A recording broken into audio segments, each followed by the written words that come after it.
tila super close na si Daniel Padilla sa pamilya ng kanyang rumored girlfriend na si Kyla Estrada dahil lagi umano itong nasa bahay ni na Kyla. Hindi naman ito may kakaila dahil noong holiday season ay tinitreat niya ang pamilya ng rumored GF sa amusement park na napabalitang siya ang co-owner nito. Oh, very close. Very close na nga kasi 'di ba kung maaalala mo nung pinasara daw. Actually, 'di ba may mga nagsabing pinasara daw yung theme park na 'yon.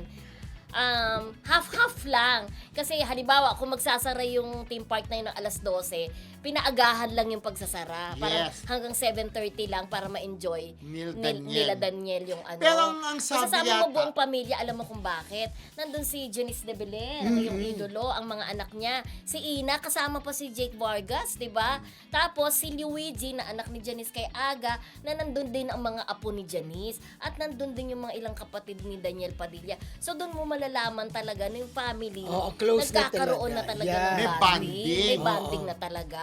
At si Daniel mala CEO talaga. CEO ang dating niya. Actually, ng mga- talagang isa siya sa Oo. may-ari nung Oo. amusement park na yun. Industrial pero partner. parang dininay yata Dininay, before. parang, oo, Parang dininay hindi. before. Naku, may nagsabi Na- sa akin na Oo. totoo. Oh, yan.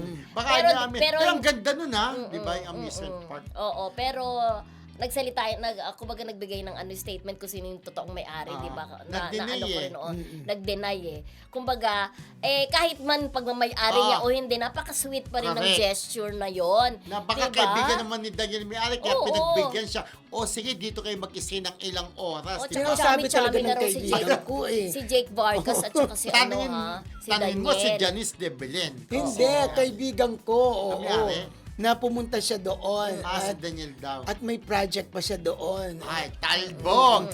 At hindi lang yan sa amusement park na yan, Mildred. Pati sa bahay ni na Janice. Dumadalaw Napunta na, talaga diba? Madalaw, Daniel. kaya So, naging close na. Oo. So talagang kahit walang pag-amin, ayun nga, katibayan na talagang magjowa na si Daniel. Kaya daw tuloy lalong na-in-love si Kyla sa kanya. Yung Yun nga. effort na ibinibigay daw talaga ni Daniel kay Kyla. Kaya nga hanggang ngayon kahit matagal na wala si Catherine tsaka si Daniel, iba rin daw talaga ang kumbaga iba rin daw talaga ang ibinibigay ni Daniel kay Kyla, yung atensyon, yung pagmamahal, yung sobrang sweetness daw talaga.